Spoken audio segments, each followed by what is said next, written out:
Stove! I bring me some backwoods up out of there, homie, and a cup of ice. There's some rubber bands up out there too, homie. Yeah. It's 3 p.m. 80 degrees outside. I'm in something to go real fast sitting outside the corner store. 6-figure car ain't got no business in this area. If it ain't one thing, it's a motherfucking nutter. Damn. We trapped together, then that's my motherfucking brother. That's my dog. I pay her bills and buy designer, but I don't love her. Hey, what you need, lil' mama? She just play a part when it's time to smuggle. Hey, you ready? I pull up, pick up that bag and burn rubber. I got a sweet tooth, but I stay away from suckers. For real though. Nobu and Malibu was my last supper. We eating good. I fucked her in rush hour traffic, Chris Tucker. Yeah. Everybody screaming gang, gang, gang. So folks come and get you, you gon' tell on the whole gang. Gang.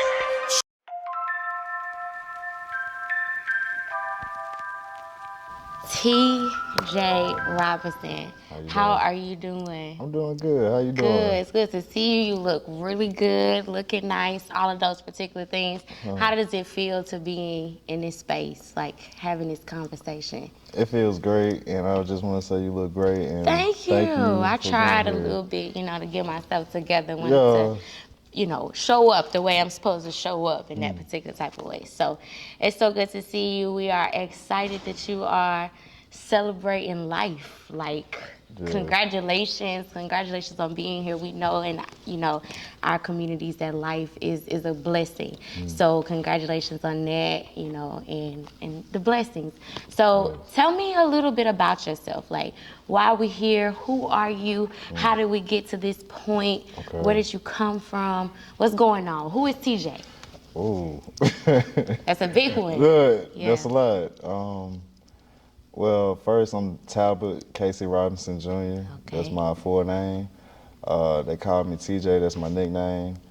And I wanted to do this to leave a legacy, leave an imprint on who I am as a person. And I wanted to show my appreciation with family and friends of why I am the person I am today because of them. So I feel like that's a big part of the reason that we are here today. Yeah, to show some appreciation. Yeah. So thinking about appreciation, tell me a little bit about your name. Were you named after anybody? Where did that come from?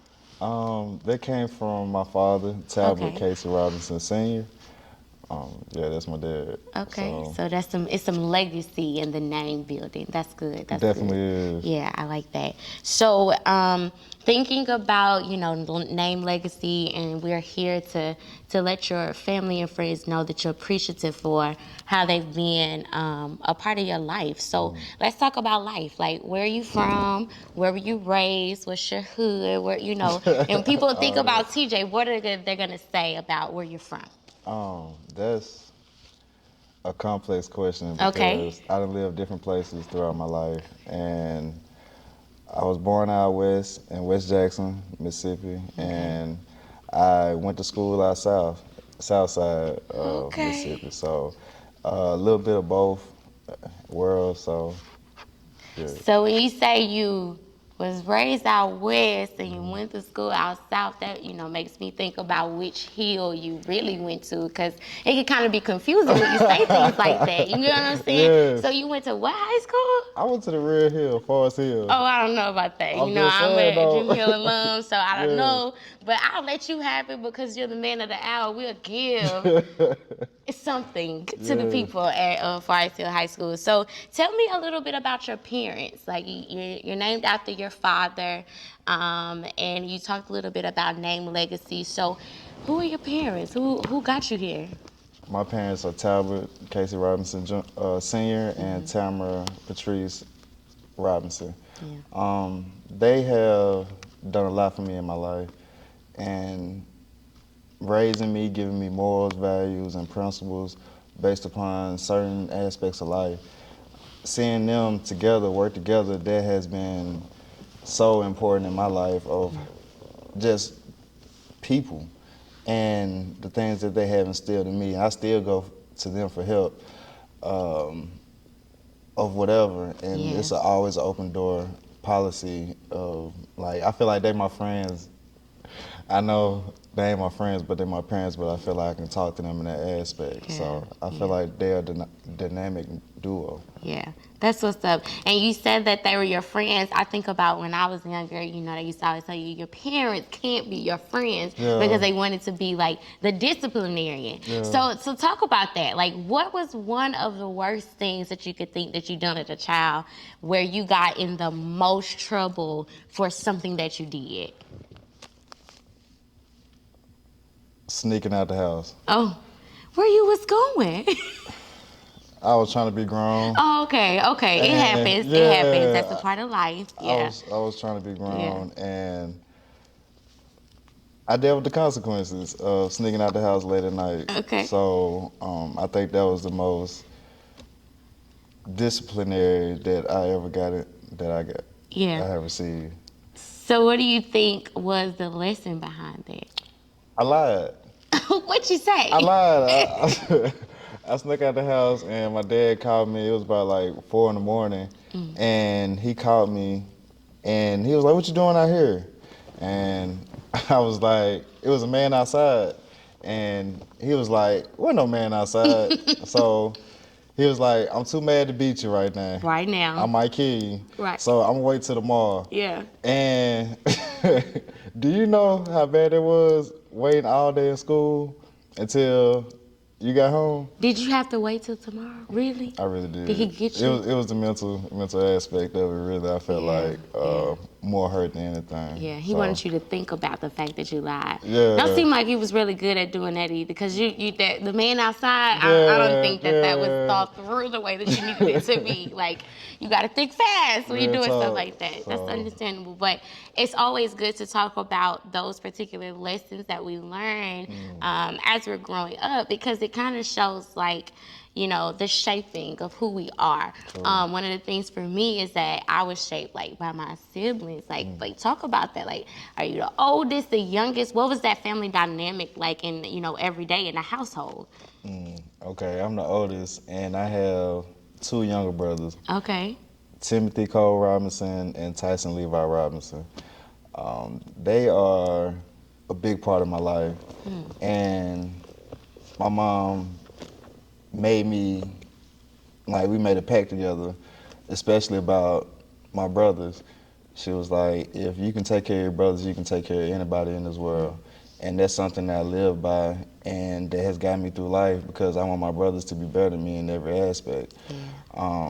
And that's what I took from making that pact with my mom, like making sure that they're straight and making sure that they are great human beings in this life. So thinking about, you know, growing up with your brothers, you kind of mentioned that you all had a oneness. There was some unity in that. And that's kind of like what you think about when you think about core values and family values. So speak to that. What were some of the family values that you all had growing up? I always stick together, always believe in one another, and always see it through with each other. And that's something that we have strived on as a family, to be close. And that can be financially, that can be like mentally, like whatever any of my family members need, we are open to receive that in any form or shape or fashion. And with family core values, they are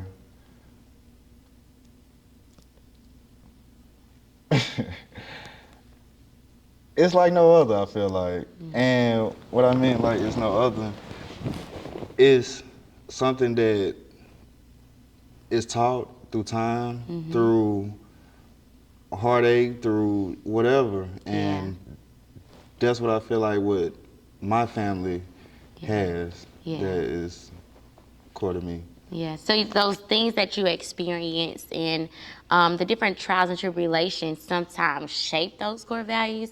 I always think about that as like my mom didn't have to tell me certain stuff. It's just certain stuff I started to observe, as I continue to watch them and to do those particular things.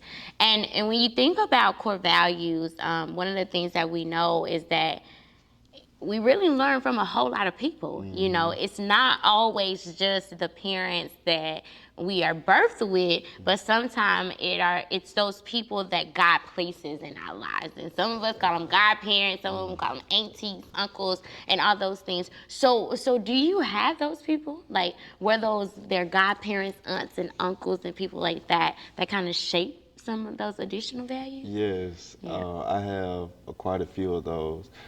Godparents, Harlem Cavett, my uncle Levi Robinson, Yeah. and Daryl Jenkins, and Randy Turner. And they really taught me how to be a man. And just seeing them in their aspects of life, taking me under their wings, and far as me seeing them as a young child and growing to now, that's where I learned to be a man and be upright about anything that's on my mind, or anything that I'm dealing with career-wise or just life. I can call on somebody that's my godparent or my uncle and really can talk to them, and they'll take time to really give me whatever I need. And that's why I feel like they played a big part in my life.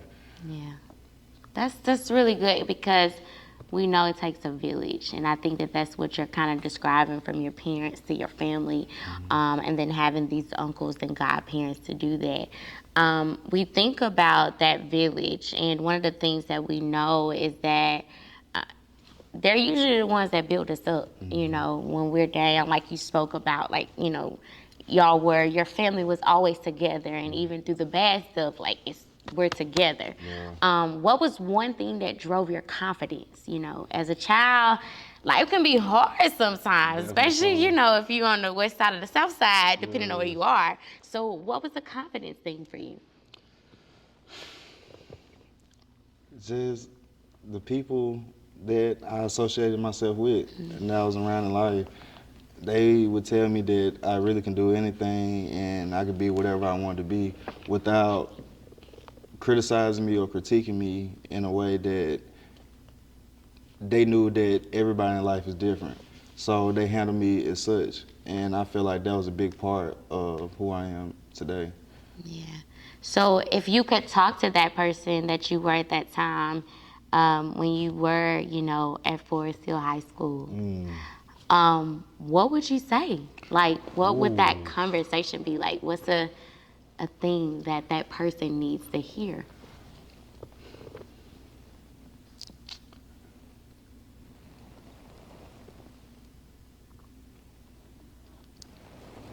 Take your time. Yeah, That's a great question. That's a great question. Because we talk so often about who we are today, but we don't really think about what the person from, inside, that child, that teenager, actually needs to hear to know everything's okay. I would say to my younger self at the Forest Hill days, whatever you need to do, do it. And what I mean by that, it was a lot of things in those days that I really wanted to do, but I was just too scared because I had the confidence, but not really, to step out on my own and do the things that I felt like was more beneficial to myself than others. So that's what I would tell myself in the younger days. Just do it. Just do do that it. thing. Yeah. Don't think about it. Don't ask all them questions. Don't second guess yourself. Just do it. So we leave Forest Hill, painting this picture, and we get to your collegiate years. Talk about that. Talk about what it was like going to Arkansas Baptist College, that transition that was made. Like, what did you think when you first got to Arkansas Baptist? First, I'm leaving home. Right. I'm leaving too. Right. I'm leaving. Yeah. So it was definitely a change, and like I'm family oriented, Yeah. so it was hard for me to separate between college and leaving my family. People, well, I'm gonna say my parents wanted me to go closer to home, and I was like, nah, this time I'm gonna do what I want to do. And going to Arkansas Baptist definitely was a life-changing thing because I had to grow up very fast. Couldn't call home for everything. Things that I needed to do, I had to get it done. Being a broke college student, that was one life. It's tough. And then, in a different city, different state, and hours away. So that was a beautiful time to really get to know myself and see what I can do, possess new skills. So it was great. I have a lot of college friends at Arkansas Baptist that are my close friends that I still talk to on a regular. So it was great. Yeah, you built some community there. Yes. So let's talk about after Arkansas Baptist. Okay. Like where are we then? I went to Mississippi Valley State. Oh, the best goodness. HBCU So, wow. Yeah, The best HBCU? Come on now. No, Hey. Listen, I wouldn't be Robin Wise if you let me do that. That's just not how we do it. Yeah. But, we love our fellow HBCUs, Yeah. especially in Jackson or in Bena, Mississippi. So what was that like? Because, Oh. yeah, the struggle, that's what I think. But, you described it. I'm going to get to that. Okay. And it definitely was a life-changing thing going to Mississippi Valley because I did not want to stay home for college in Jackson because I was like, man, all my friends go there. Like, I ain't going to be doing good. I need to go somewhere that's close but kind of far. Yeah. So I chose Mississippi Valley State, and I didn't even know most of my family went to Mississippi Valley State. Didn't know that. I found that out really when I went to Mississippi Valley State. They were like, we graduated from there. I'm like, what? This is my place. This is where I belong. Yeah. And then I was exposed to Mississippi Valley State because of my grandfather. He taught there, Dr. Levi Robinson. So that was a big turning point for me at Mississippi Valley State. Yeah.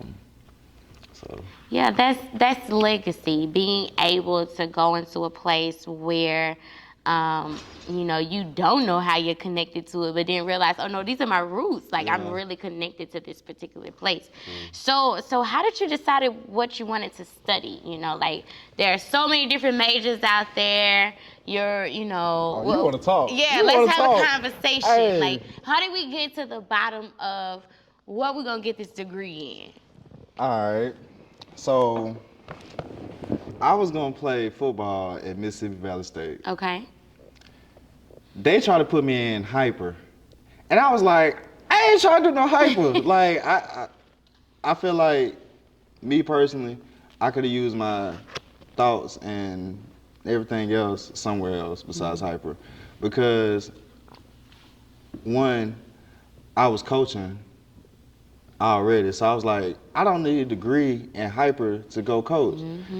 And my dad sat me down and he was like, son, get your degree in STEM. He was like, you can do what I do. And he was working at Siemens at the time.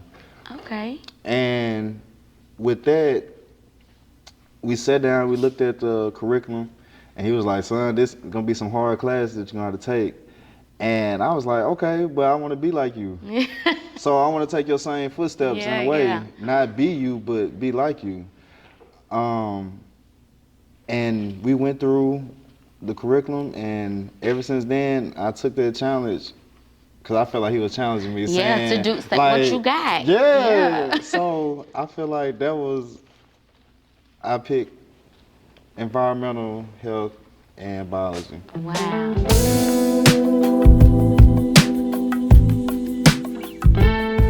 Like, scientists, I always just think about, like, you being in a lab trying to figure out how the environment working. So are there any scientists that inspired you, like something that you like or, that kind of got you interested into that? Yes.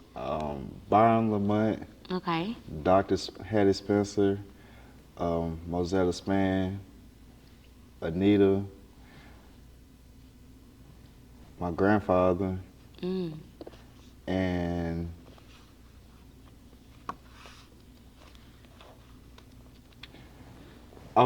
Billy Nash. And then I definitely want to give a shout out to Don Dixon. Really inspired me to become a scientist, and they are all black scientists. Yeah. I just want to put that out there. Because they would? All black scientists, because we want to let the people know. Come on now. Yeah, because we do STEM. Yeah, they inspire me to do science. That's what's up. So when you think about the work that you've done, talk a little bit about where you work. Like, have you always been in Mississippi doing the work, or have you traveled to some different places? Like, let's talk about that a little bit. Okay. My first job coming out of college, I was a wastewater operator. And I was the youngest in the state of Mississippi doing it. My second job was with the Mississippi Department of Health. I was an environmental microbiologist where I tested all the water and milk in Mississippi. And doing it, it's a conflict of interest that I was working at the drinking water facility in Jackson, and I was doing that on weekends. So I already know the test results that I already have to do when it coming into work on Monday, working at the health department. So kind of like 2 for 1 kind of system. And that's when those different names come up. Talbot, Casey Robinson, then just using TJ Robinson. Right. So it wouldn't come up that I was testing the water and things like that. My next job, I moved to Memphis, and I started working at BPI coding. And the reason I my next job, I used to work at MDEQ as an environmental natural resource specialist. And that's when I went all over central Mississippi doing different things like sewage complaints for people. I used to do algae tests, fish kills, just whatever came to the environment, you were doing it. I really took pleasure in that job, because all the other jobs I was really working around nothing but chemicals and not getting the people interaction. And seeing the people interaction of helping them get those different type of needs. Or sometimes people in Jackson, sewage come up in their house, and it be like that for years, and they don't know who to call. And you were the one. Come on now. Let me help you. Let me get this together so we don't have to continue to do that. So, and what I learned from that, people really don't care about Jackson, especially the quality of life. So. Because you saw it every day by the problems that you were fixing. Like, you were a solution to an issue that really was messed up. Like, just having to walk in there and know that that's how people were living, you know. So that's really dope that you decided to go into, the environmental science and what you were actually able to see, on a daily basis. So when you talked a little bit about that Memphis job. So what was that like? Like, you talked about leaving for Arkansas, but I just think that being an adult and wanting to work in a new place and all those things, that's hard. So talk about Memphis. Didn't want to leave. Okay. But I had to chase that title. Yeah. And I wanted to be an environmental health and safety person, cross over to the people field. And with that, I knew I had to leave because Jackson wouldn't give me an opportunity. Yeah. Qualified for a lot of jobs, I was the only black male working as an environmental microbiologist. I was the only black male as an environmental natural resource specialist in Mississippi.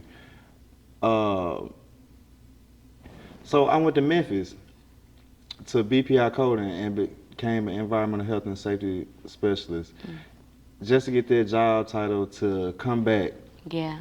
to Mississippi because I'm family oriented and I have a younger brother that I really wanted to support. So, and just family, period. I just didn't feel complete without seeing my youngest brother grow up and be there as a helping hand. Yeah. So that's good to know that it's like you're going back and you're telling your story, but you're always going back to those core values, like those family values that you saw in everything that your parents taught you and those things. So when we talked about the village, we talked about people that you were surrounded by and people that were influencing you. So what about organizations? Like, are you a part of any community organizations or anything that influence or shapes like who you are today? I'm a Mason. Oh, okay. Yeah, I'm a Mason. Act like you know. You know okay, what I'm saying? I get it. Okay. But far as community wise, like I do a lot for my community. Yeah. And I was just talking to one of my neighbors and he was like, man, this is the most peace that I ever got. And being that I grew up in a house, that was the first house that my parents got married at. They got married in the backyard. Wow. Yeah, so now me and my middle brother, we stay there. So that was something that, Yeah. you know, yeah. It's touching. It's It makes you touching. think, yeah. And so you spoke about being a Mason. Like, how did that process come? Like, what made you decide to, Be a Mason. yeah, see the light?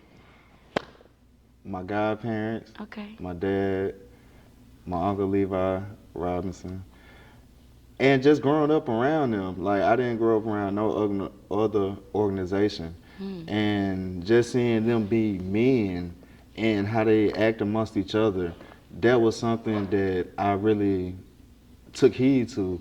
And it's funny now that some of them call me nephew, but some of them call me brother. They be like, nephew, bro. Like, so it's just that dynamic of seeing that and just being a part of it now is,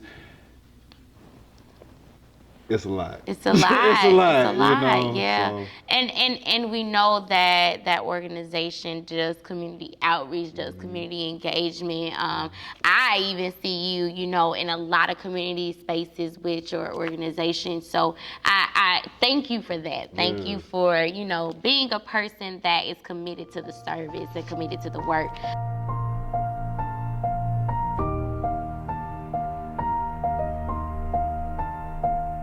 A little hypothetical, just thinking.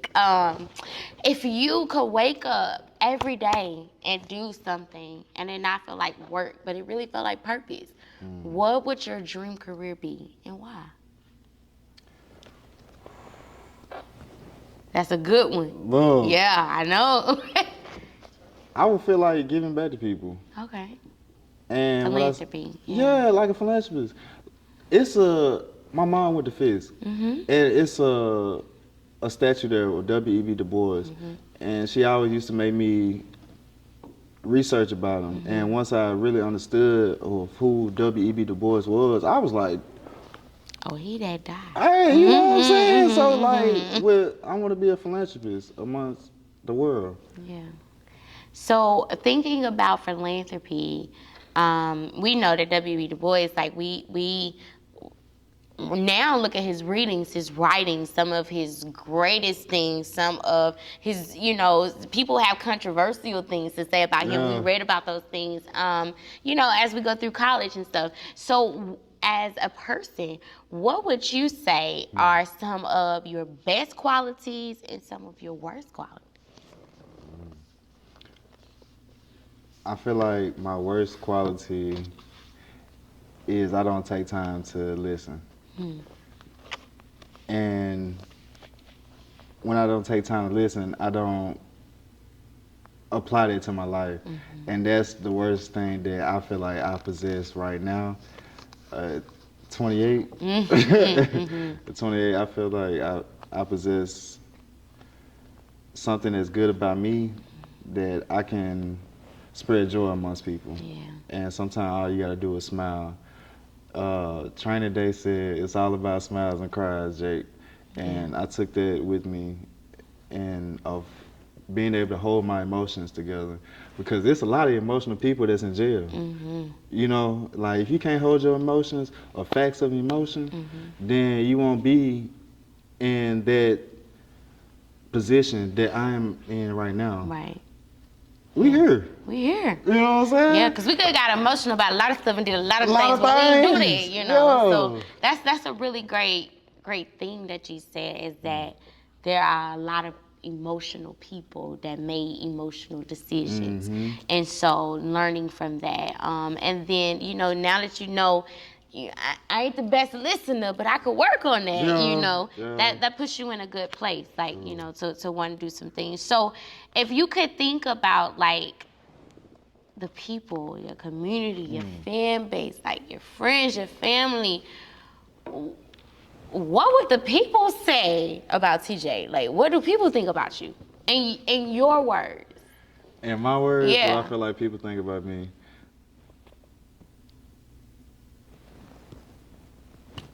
He doing his thing. He that guy. He that guy. Okay. And meaning that especially from the social media aspect, people like, man, he got it all together, everything like that. But once people really meet me, like, I can tell you many different things that have been wrong in my life that can apply to your life. I feel like I'm a joy to people. I'm a light to people. Yeah. And it can be old, young. It really doesn't matter who it is that I can be that light towards people. So. Yeah, so people know that they can come to you for the wisdom. They can come to you because they see you. You have a platform, like when you talked about social media. But And the hell with the platform, just real life. like, it is what it is. That's what I was just about to say. Like, you know, most of the time people will see something on social media and be like, they ain't got all that going on, or that ain't even. But no, like in real life, like you are real life doing the things, making the strides, doing all the particularness, you know, necessary things to make this for real. Like, this ain't no gimmick. It's real deal Holyfield over here. Yeah. So if you could, you know, give us a quote. Like, what's one of the things that you keep in your mind? Like, if it was an affirmation or something that you've read, what's your favorite quote? In my darkest moment, my own shadow will lead me. And when I was coaching, I forgot to say coaching until my like careers that I was doing, because I just been seeing my kids that I have coached. Yeah. I tell them that, and a lot of kids that I used to coach, I only coached at black schools. Let's get that correct. Okay. I coached, my first job was at Jim Hill. Okay. The real Hill. Oh, I ain't gonna say that, but... But you knew what's up when you came over there, but it was okay. I did. All right. And then I went to Forest Hill, but I wanted to be the person kids could reach out to, that could know that there's more to life than anything else of the streets. Yeah. And I preach to my kids, go to college, get a trade. Go to college, get a trade. And instilling that into kids, especially in that area, because we already know what that area holds. And it's a lot they can do out there. It's a lot, and they can get into a lot. And that's something that I wanted to be like, okay, look, I'm around the same age, y'all. Look, I'd have been in this school. Like, I was at this school. I need to pour back into my community. And a lot of times, like, even with, like, the coaching salary, because I was working those 2 different jobs of being environmental microbiologist and doing drinking water operator, I was still coaching. I used to coach Little League, South Jackson 49ers. Yeah, them your folks. They are, but I started coaching them because I wanted to be a person that people could look up to and be like, look, I ain't gotta sell drugs to make money. I ain't gotta do none of this stuff to make money. Yeah. And just reaching out to them kids and seeing, and it was awakening for me. Because I had to walk into other people's homes that wasn't my homes, that I didn't have the same morals, values, and principles as me. and be on that same level, meet them at that level that they was on. Yeah. So it was a wake-up calling to me, especially with the people and the kids. Like I said, I just seen some of my kids, and I hired some of my kids to do different things of welding and different things, camera shooting. Yeah. Like it's full circle. Yeah. Yeah, it's life. when and you spoke about that, like core values, the things that you were introduced to, you took those into places where children were not getting that particular thing to transform their lives in order to get them to a place where now you're being able to kind of give them things like that you may not have got, right off, but you have access to do that. Sure. And that's a beautiful thing to see, a beautiful thing to know about. And so it kind of makes me think about, like, if you could, like any person, dead, alive, anything, like, who would you want to see and to have a conversation with that would really change your life, kind of how you did with those kids? Ooh. That's a big one. That's a big one. You did the big one on that one. I would feel like if I wanted to talk to any person right now, I would want to talk to my godmother. She just recently passed, Jeanette Cabot. And I haven't been to church in so long, and I went one Sunday. And when she passed, it was more so because I couldn't go to that person no more for questions and answers, especially about life and everything like that. Like, never went to college, anything like that, but believed in God and the morals, values, and principles. Never missed a birthday, Christmas, or anything. And when she passed, it did something to me as far as conversation-wise. Tell you when you're wrong. Yeah. Tell you when you're right. Yeah. And just the guidance and the experience that she's been through in her life. So I felt like that was somebody that I would love to talk to right now. Yeah. And I feel like with her wisdom, that's what I'm missing right now. I'm missing a void spot right now because I don't have her. Yeah. And having her tell me things when I do need help. In certain situations, so. Yeah, so it makes me think about what would be one thing you would say, like, come back, stop playing, come back, look, guys, hey. Yeah. I miss you, like, why you doing this? Yeah, I get that, I get that. I would definitely say thank you. Because God does everything for a reason. And her leaving, I didn't want that, and I hate that, but it was time for me to grow up. And what I mean grow up, still listen to everything she told me, morals, values, principles, listen to all that, and still carry with me throughout my daily actions. Like, I used to have crooked teeth, and she the only person tell me smile.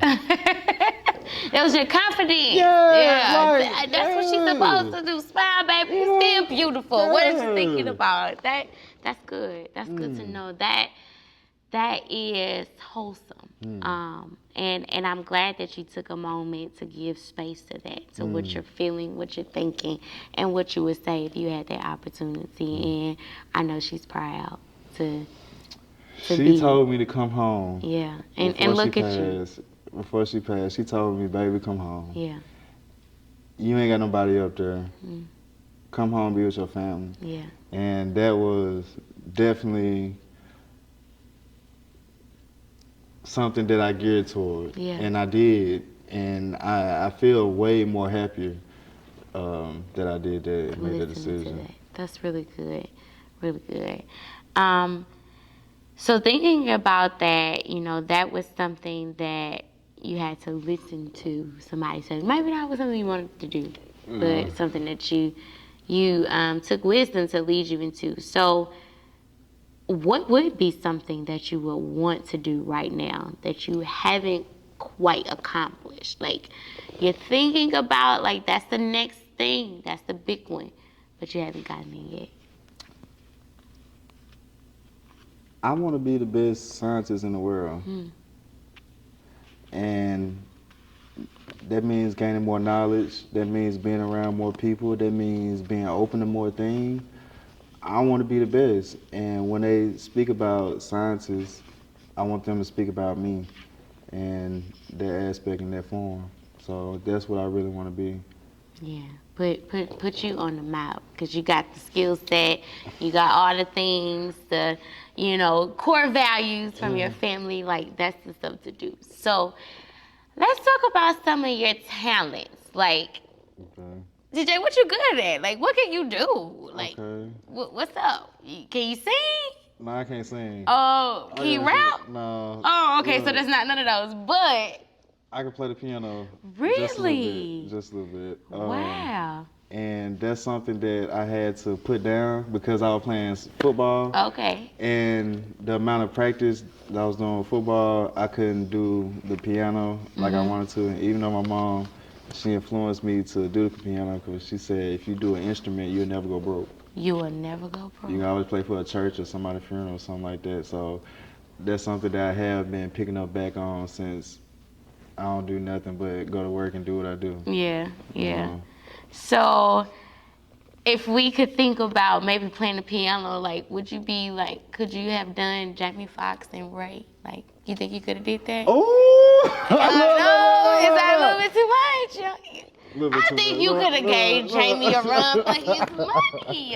You don't think so? No?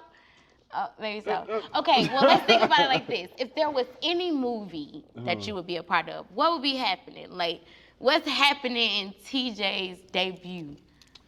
I would show my life. Really? Okay. I really would. And the reason I would is because every day is something new.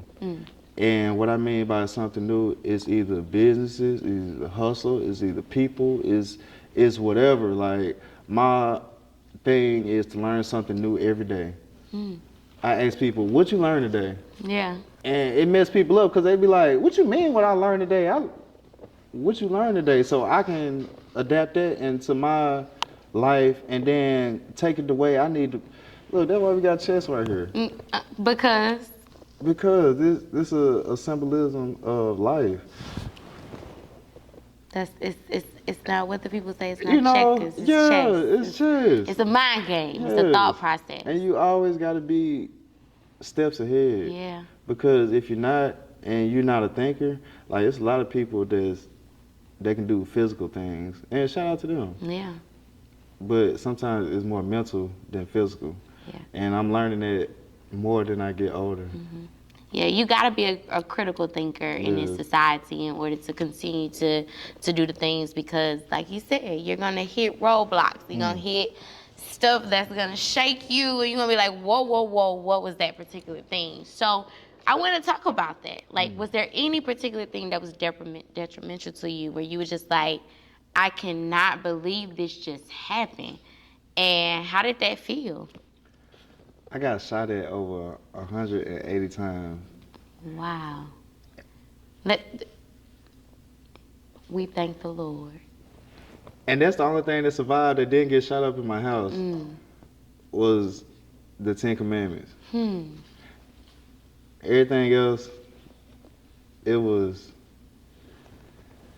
the most detrimental thing to me, because I almost lost a brother. Yeah. And being the oldest brother, you don't never want to lose anybody, especially your own brother. And it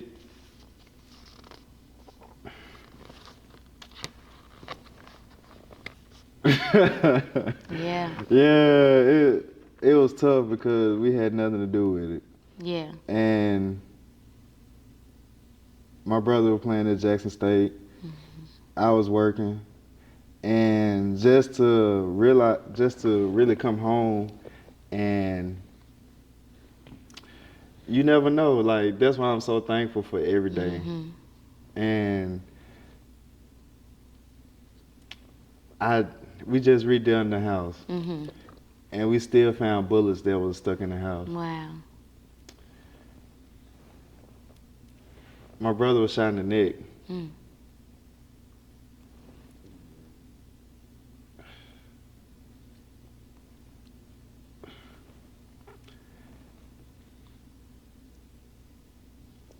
It was tough. Yeah. Especially I still deal with it now. Because that's not easy. It's not. Yeah. It's not. And trauma is a thing.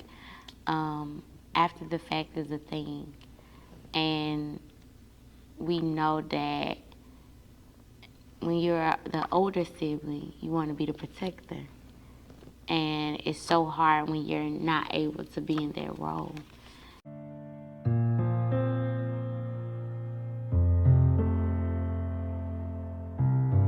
You know, you talked a little bit about the PTSD and all those things that you experienced from experiencing that inside your house. So how did you find peace? Like, what are some methods that you have been using in order to find peace even after that? I moved to Memphis. I got away from the food truck. I got away from everybody, family, friends. And that was a time where I was by myself and I had to relearn myself. And with relearning myself, I had to go back to what peace was for me. And that was more so of nature, exploring, doing things that I normally wouldn't do. And that was peaceful to me. That's good. So getting away from it, changing scenery, seeing some different things, those particular things kind of give you that woosah moment. Like, I can come back and readjust, but I need a break. And that's understandable, especially after something like what you discussed that happened for you and your brother. So if anything, what's one thing that you would have done differently in life?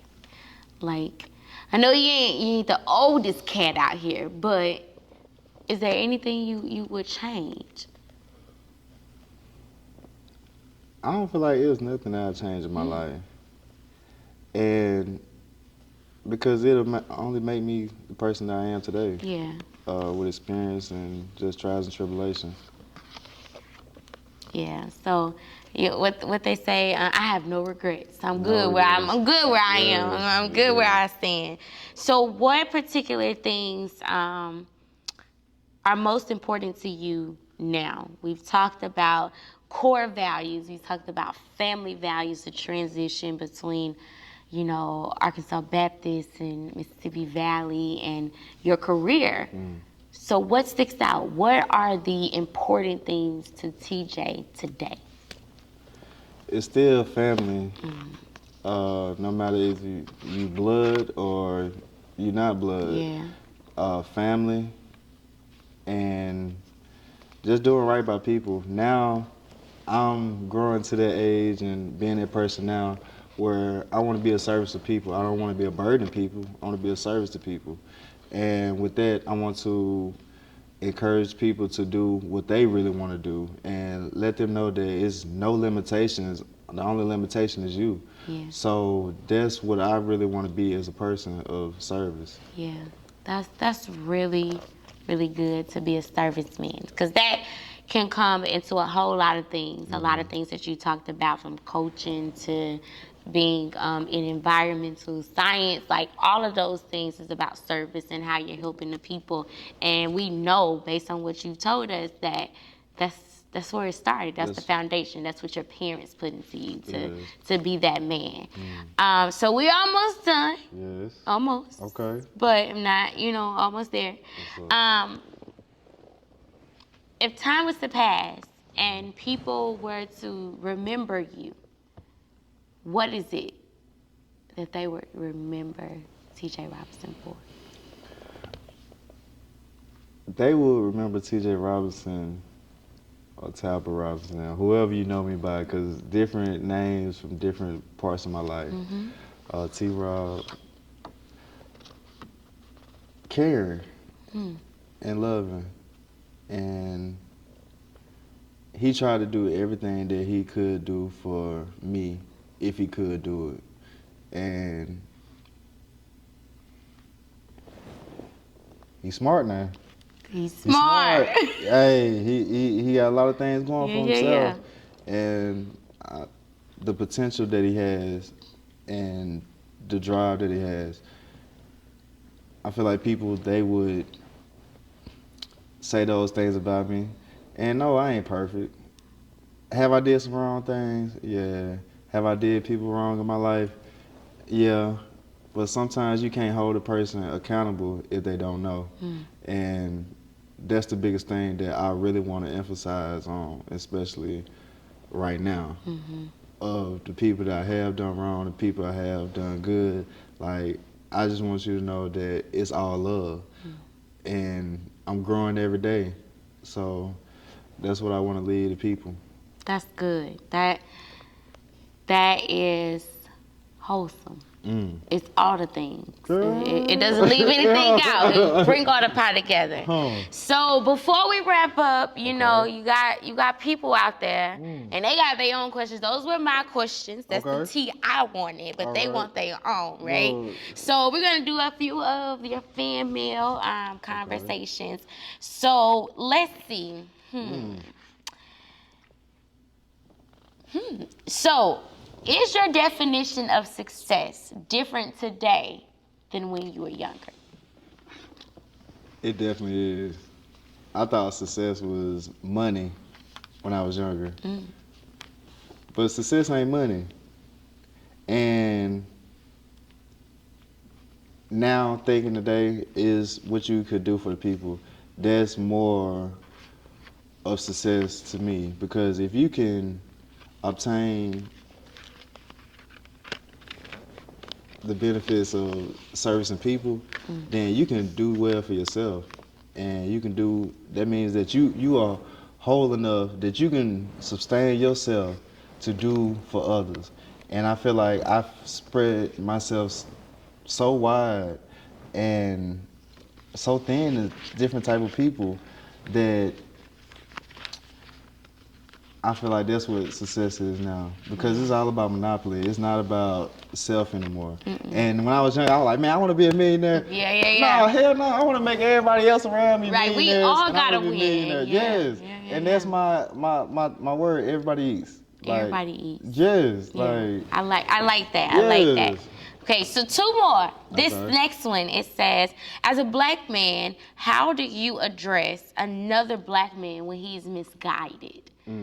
What are we telling him? How are we helping him?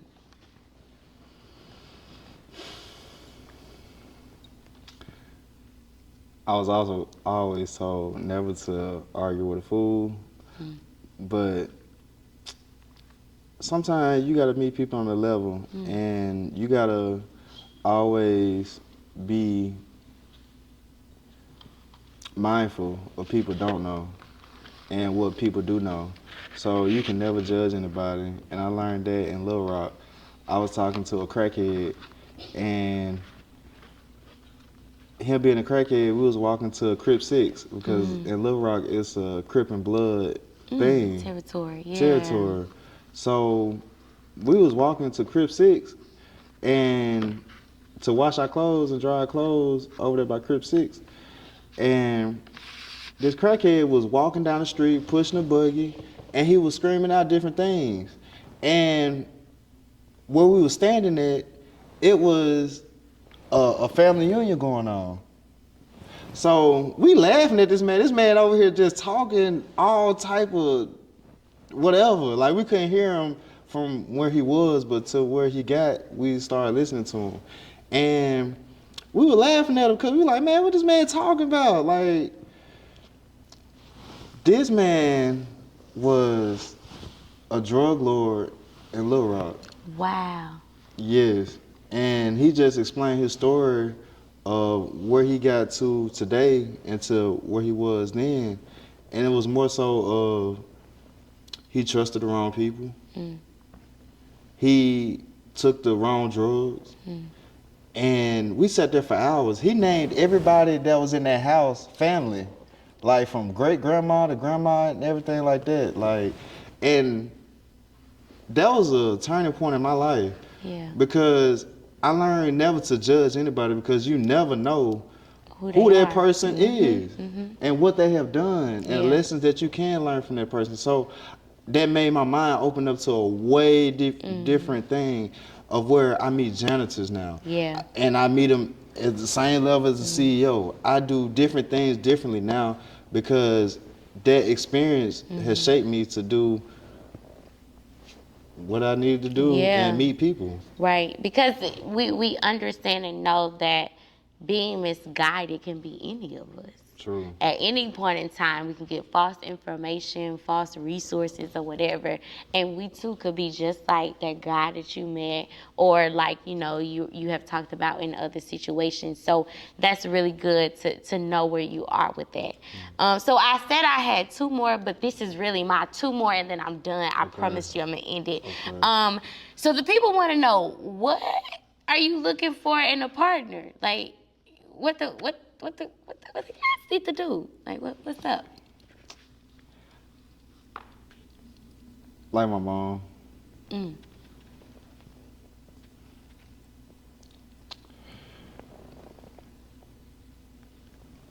And what I mean by my mom educated, but she's still in the hood. Okay. And what I mean by that is nothing but love. It's nothing but respect. Like, I treat my mom like that's my dog. And with that, I seen the way she raised me. I seen the way she raised my brothers and just treat everybody else. And that's the type of woman that I would want to be with. So that was the characteristic. Yeah, those definitely the characteristics. Be able to do a little code switching. Yeah, okay. like my mom still be in West Jackson. Really? Outside? Outside? Okay. So I get it. So, I understand. That versatility is important, especially for a man of your caliber, as you have discussed, with so many hats that you wear, and you're in so many capacities. So I definitely understand it, and I definitely get that. My last question, and this is the one for the role, which I think really shapes why we're here, and gives us the finale of who TJ is and what this celebration of life really looks like. So if you could say, would you consider yourself the visionary or the strategic leader?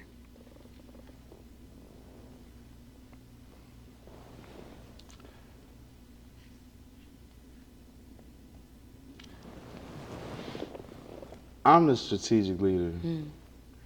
And everybody wants you to move at their beat of the drum, but it's all about you. Yeah. And what I mean, what is only about you,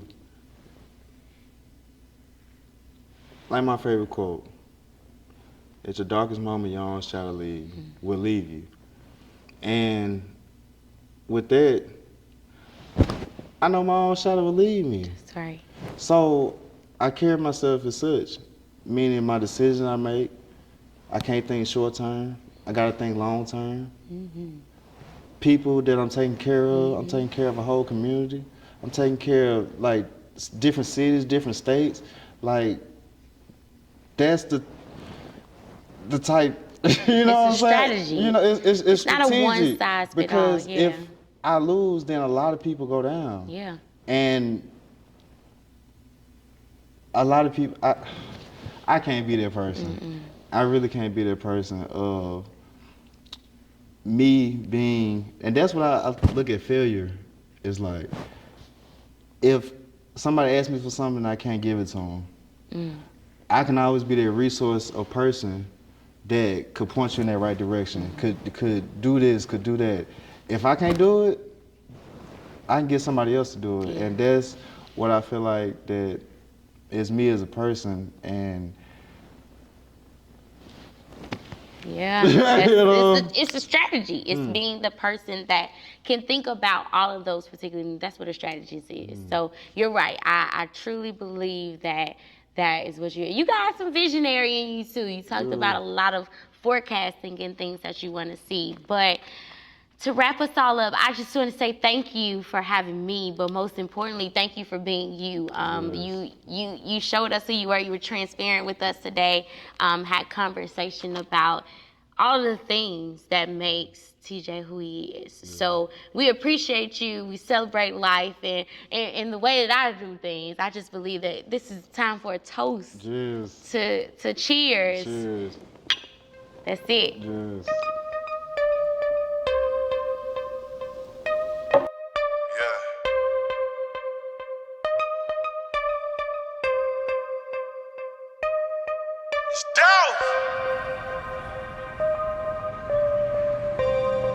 I bring me some backwoods up out of there, homie, and a cup of ice. And some rubber bands up out of there too, homie. Yeah. It's 3 p.m.